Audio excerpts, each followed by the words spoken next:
Good evening and welcome to the evening news. I am Kayode Adebayo. Following the controversy trailing the tax reform bills, President Bola Tinubu has directed the Ministry of Justice to work closely with the National Assembly to address the concerns raised by Nigerians. The president, who is in South Africa, handed down a review order as some northern youths stormed the National Assembly in support of the bills. The bills, the Nigerian Tax Bill 2024, the Nigerian Tax Administration Bill, the Nigerian Revenue Service Establishment Bill, and the Joint Revenue Board Establishment Bill, have generated hot debates and contention across the country, with northern governors and lawmakers opposed to their passage. Critics argue that the reforms could disrupt the balance of fiscal federalism, potentially centralizing tax authority and diminishing state revenues. However, in a move to assuage the high emotion over the reform bills, Tinubu directed the Federal Ministry of Justice and relevant officials who worked on the draft to collaborate with the National Assembly to address all genuine concerns before the bills are passed. Manufacturers have joined forces with advocates of the tax reforms on the passage of the tax reform bills before the National Assembly, just as the outspoken Catholic Bishop Asan Kuka also supported the bills, thereby swelling the ranks of those backing the bold move for fiscal transformation by the federal government. President Bola Tinubu has directed the Attorney General of the Federation and Minister of Justice, Lateef Fagbemi, to work with the National Assembly to clarify the gray areas. According to the Minister of Information and National Orientation, Mohammed Idris, the President's directive was to ensure that all genuine concerns have been addressed before the bills are passed. The Senate, where the bills are in committee stage, said that consultations will be widened before the public hearing, while the Senate Committee on Finance was given 6 weeks to work on the bills and conduct the public hearing. Idris added that the robust nationwide debate on the new tax reform bills currently before the National Assembly is welcomed and commendable, saying it will correct misinformation and fake news on the bills and the overall reform agenda of the Tinubu administration. He said the president is implementing an ambitious fiscal reform agenda that will devolve most resources to the state and local governments and ultimately to the Nigerian people in the spirit of harnessing democracy that works for the people. The House of Representatives Committee on Polytechnics and other higher technical education has raised concerns over the Federal Polytechnic, Uge, Cross River State, spending 600 million naira on personnel salaries and overhead costs in a single budget cycle, despite having only 142 students. Chairman of the committee, Fuhad Laguda, expressed displeasure, particularly over the 38 million naira spent on local travels by the authorities of the Polytechnic, established in 2021, which employs 154 academic and non-academic staff.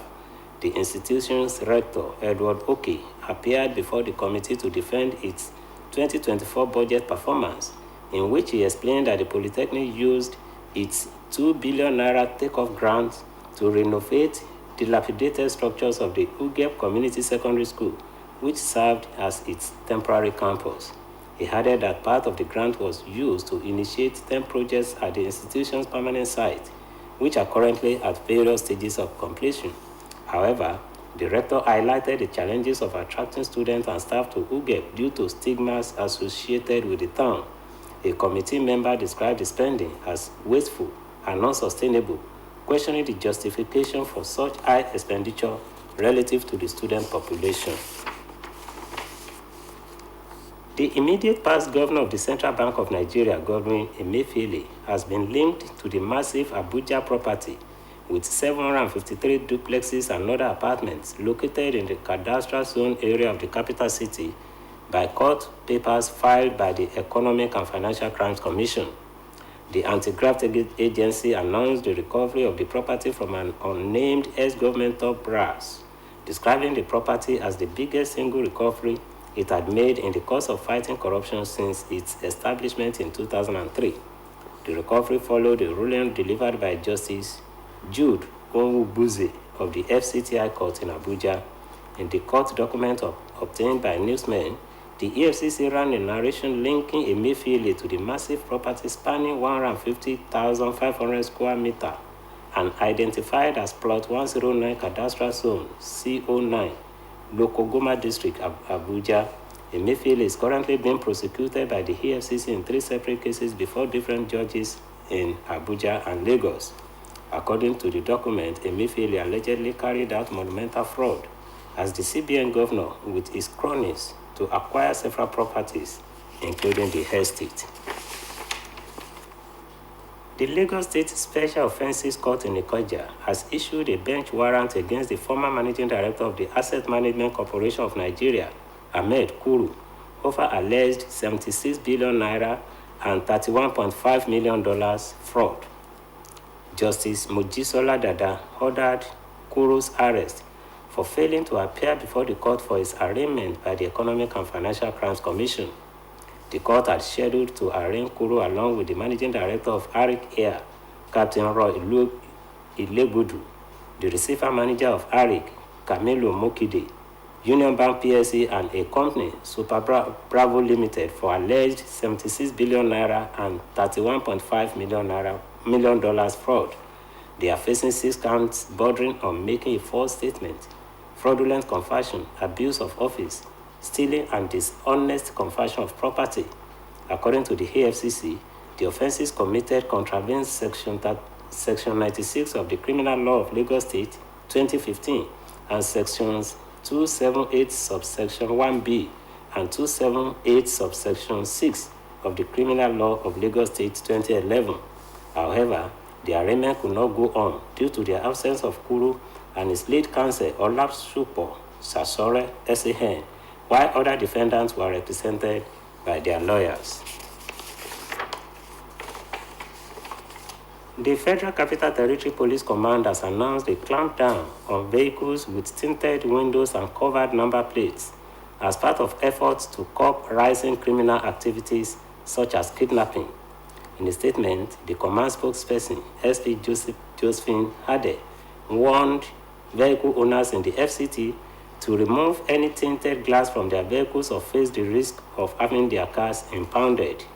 The FCT Commissioner of Police, Olatunji Disu, also reiterated the directive during a parade of suspects, noting that many of the victims rescued from kidnappers had cited the use of tinted windows as a factor that made it difficult for people to identify them as being in distress. He explained that criminals often took advantage of vehicles with covered number plates to carry out their operations without being traced, adding that tinted glass is contributing to a lot of lawlessness. The CP warned that the enforcement of the ban on tinted windows, covered number plates, and unregistered vehicles will be vigorously carried out. Now to sport.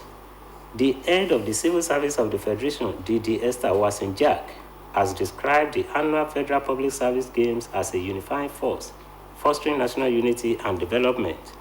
She stated this at the opening ceremony of the 43rd edition of FEPSIGA in Port Harcourt, Rivers State. Wasinjak restated the significant role of sports in national development, adding that FEPSIGA underscores the government's invaluable commitment to the welfare and well-being of its workforce. The head of service of the Federation, who was represented at the event by the Permanent Secretary, Ministry of Interior, Dr. Magdalene Ajani, noted that sports is an embodiment of commitment to excellence, resilience, and service to the nation. She added that the sporting fiesta serves as a powerful platform where individuals and teams strive to achieve greatness through discipline, determination, and a relentless pursuit of their goals. Now from the foreign scene, Namibia elected its first female leader as Vice President. Netumbo Nandi-Ndaitwah has been declared the winner of a presidential election last week that was tarnished by technical glitches that caused a 3-day extension to allow votes to be cast and rejected as illegal by opposition parties. The 72-year-old Nandi-Ndaitwah won with 57% of the vote, defying predictions that she might be forced into a runoff. Her ruling SWAPO party also retained its parliamentary majority, although by a very thin margin, and extended its 34-year hold on power since the South African country gained independence from apartheid South Africa in 1990. The vote was marred by shortages of ballot papers and other problems that led election officials to extend voting. However, Opposition parties have said the extension is unconstitutional, while some have pledged to join together in legal appeal to have the election invalidated. The Electoral Commission of Namibia, which ran the election, rejected opposition calls for a redo of the vote. Nadi Ndwatwa, a member of Namibia's underground independence movement in the 1970s, is said to become our country's 5th president since independence and a rare female leader in Africa. And that ends the evening news on OSBC TV. Please join us at 7 for a major report. Good evening.